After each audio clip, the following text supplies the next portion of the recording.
ଆପଣମାନଙ୍କୁ ସ୍ୱାଗତ ଜଣାଉଛି ଆପଣମାନଙ୍କର ପ୍ରିୟ YouTube channel all in one को ବନ୍ଧୁମାନେ ଦେଖନ୍ତୁ ଗ୍ରୀଷ୍ମ ଛୁଟି ଗଲା ସରକାର ବିଦ୍ୟାଳୟ ମଧ୍ୟ ଖୋଲିଲେ। ଗ୍ରୀଷ୍ମ ଛୁଟି ସମୟରେ ବିଭିନ୍ନ ସାରା ସରକାରଙ୍କ ତରଫରୁ ଅନଲାଇନ୍ ଯୋଗେ ପାଠପଢ଼ା ଆପଣମାନେ ଦେଖିଥିବେ। କାରଣ ଗୋଟିଏ ପଟେ ଜୀବନ ଅନ୍ୟପଟେ ଜୀବିକା ପିଲାମାନଙ୍କ ପାଇଁ ଗୁଣାତ୍ମକ ଶିକ୍ଷା ମଧ୍ୟରେ ଅନ୍ୟପଟେ ପୁଣି ଗ୍ରୀଷ୍ମ ପ୍ରଭାବ ଯାହାକି ସବୁଠାରୁ ଅସୁବିଧା ଓଡ଼ିଶାରେ।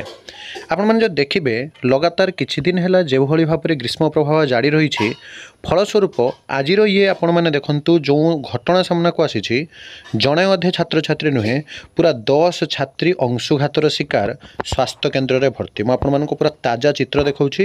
ପିଲାମାନେ ଯେତେବେଳେ ସ୍କୁଲ ଆସୁଛନ୍ତି ସ୍କୁଲ ଯିବା ରାସ୍ତାରେ ବିଦ୍ୟାଳୟ ପରିସର ମଧ୍ୟରେ ପ୍ରାର୍ଥନା କରୁଥିବା ସମୟରେ ସବୁବେଳେ ଏତେ ଗରମ ପିଲାମାନେ ସହ୍ୟ କରିବା କଷ୍ଟ ହୋଇପଡ଼ୁଛି। ଅସହ୍ୟ ଗୁଳୁଗୁଳିକୁ ପୁଣି ତାପମାତ୍ରା ବୃଦ୍ଧି ତା ସାଙ୍ଗକୁ ପୁଣି ରୁଦ୍ର ସନ୍ନ୍ୟାସୀ ଗ୍ରୀଷ୍ମର ପ୍ରଖର ତାପ ଆପଣମାନେ ଦେଖିପାରୁଛନ୍ତି 10 ଜଣ ଛାତ୍ରୀ ଗୋଟିଏ ଦିନରେ ଅଂଶୁଘାତର ଶିକାର ହୋଇଛନ୍ତି ଏବଂ ପରିସ୍ଥିତି କେତେ ଅସମ୍ଭାଳ ହୋଇପଡ଼ିଛି ଓଡ଼ିଶାରେ ଆପଣ ଦେଖିପାରୁଛନ୍ତି। ସକାଳ 7ଟା 8ଟା ବେଳେ ବାହାରକୁ ବାହାରିବା କଷ୍ଟ। ଇତିମଧ୍ୟରେ ପୁଣି ଥରେ ଯାହାକି ପିଲାମାନଙ୍କର ଯେଉଁ ଦାବି ରହୁଛି ଅଭିଭାବକମାନଙ୍କର ଯେଉଁ ଦାବି ରହୁଛି ଯେ ଆମ ପିଲାମାନଙ୍କୁ କିଛି ଦିନ ପାଇଁ କୌଣସି ନା କୌଣସି ଜାଗାରେ ଅନଲାଇନ୍ ବରଂ ପାଠ ପଢ଼ାଯାଉ କିନ୍ତୁ ଏଇ ଖରାରେ ପିଲାମାନେ କେମିତି ସ୍କୁଲ ଯିବେ ମୁଁ ଆପଣମାନଙ୍କୁ ଦେଖାଉଛି ସବୁକିଛି ଦେଖିପାରିବେ। ଏ ହେଉଛି ରାଜନଗର ପ୍ରବଳ ଗରମ ଓ ଗୁଳୁଗୁଳି ବିଦ୍ୟାଳୟ ଶ୍ରେଣୀଗୃହରେ ଛାତ୍ରୀମାନେ ଅଂଶୁଘାତର ଶିକାର ହୋଇଛନ୍ତି। ଜଣକ ପରେ ଜଣେ ଛାତ୍ରୀ ମୁଣ୍ଡ ବୁଲାଇ ନିସ୍ତେଜ ହୋଇ ଅସୁସ୍ଥ ହୋଇପଡ଼ିଥିଲେ। ରାଜନଗର ବ୍ଲକର ଇଏ ହେଉଛି ଦୁଇଟି ବିଦ୍ୟାଳୟର 10 ଜଣ ଛାତ୍ରୀ ଅଂଶୁଘାତର ଶିକାର ହୋଇ ରାଜନଗର ଗୋଷ୍ଠୀ ସ୍ୱାସ୍ଥ୍ୟ କେନ୍ଦ୍ରରେ ଭର୍ତ୍ତି ହୋଇଛନ୍ତି। ଆଜି ରାଜନଗର ଉଚ୍ଚ ବିଦ୍ୟାଳୟରେ ପ୍ରବଳ ଗରମ ଓ ଗୁଳୁଗୁଳି ଯୋଗୁଁ 8 ଜଣ ନବମ ଶ୍ରେଣୀ ଛାତ୍ରୀ ଜଣେ 10ମ ଶ୍ରେଣୀ ଛାତ୍ରୀ ଓ ଚାନ୍ଦପାଉଁସି ସ୍ଥିତ ଶ୍ରୀ ଜଗନ୍ନାଥ ଉଚ୍ଚ ବିଦ୍ୟାଳୟର ଜଣେ 10ମ ଶ୍ରେଣୀ ଛାତ୍ରୀ ଅଂଶୁଘାତର ଶିକାର ହୋଇଛନ୍ତି। ଆପଣମାନେ ମଧ୍ୟ ନିଶ୍ଚିତ ଭାବରେ କମେଣ୍ଟ କରନ୍ତୁ ଆପଣଙ୍କ ବିଦ୍ୟାଳୟମାନଙ୍କର ବା ଆପଣଙ୍କ ଅଞ୍ଚଳରେ ମଧ୍ୟ କେମିତି ଗରମ ଅନୁଭୂତ ହେଉଛି।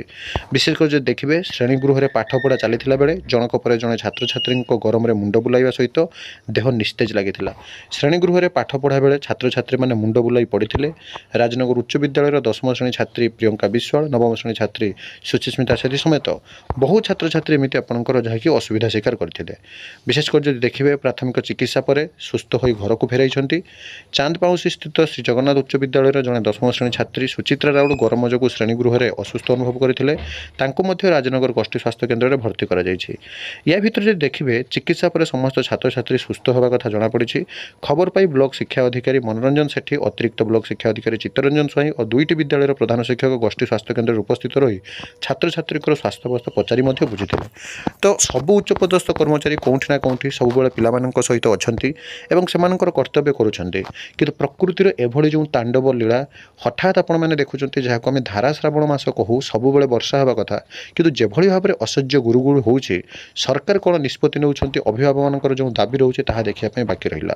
କିନ୍ତୁ ମୁଁ କହିବି ଆପଣମାନେ ଖରାକୁ ଦେଖନ୍ତୁ ଯେଉଁ ପ୍ରିକସନ୍ ରହିଛି ଉଦା ଗାମୁଛା କଥା ହେଇପାରେ, ପାଣି ବୋତଲ କଥା ହେଇପାରେ, ORS କଥା ହେଇପାରେ। ଖରା ହେଉଛି ମାନେ ଆମକୁ ଚଳିବା ପାଇଁ ପଡ଼ିବ ସେଇ ଆଧାରରେ ଆପଣମାନେ ପ୍ରିକସନ୍ ନିଅନ୍ତୁ, ସେଇ ଆଧାରରେ ଆପଣମାନେ ପାଠ ପଢ଼ନ୍ତୁ। ଆଉ ଯେତେବେଳେ ଯାହା ଅଥେଣ୍ଟିକ୍ ଜେନ୍ୟୁନ୍ ଆଉ ଟ୍ରଷ୍ଟେବୁଲ୍ ଇନଫର୍ମେସନ୍ ଆସୁଛି ଆପଣମାନଙ୍କୁ ଦେବି। ଆପଣମାନେ କମେଣ୍ଟ କରନ୍ତୁ ଆପଣଙ୍କ ଅଞ୍ଚଳରେ କେମିତି ଗରମ ଅନୁଭବ ହେଉଛି। ଏକ ନୂଆ ଭିଡ଼ିଓ ସହିତ ପୁଣି ଥରେ ଆପଣମାନଙ୍କ ପାଖକୁ ଆସିବି। ବନ୍ଦେ ଉତ୍କଳ ଜନନୀ।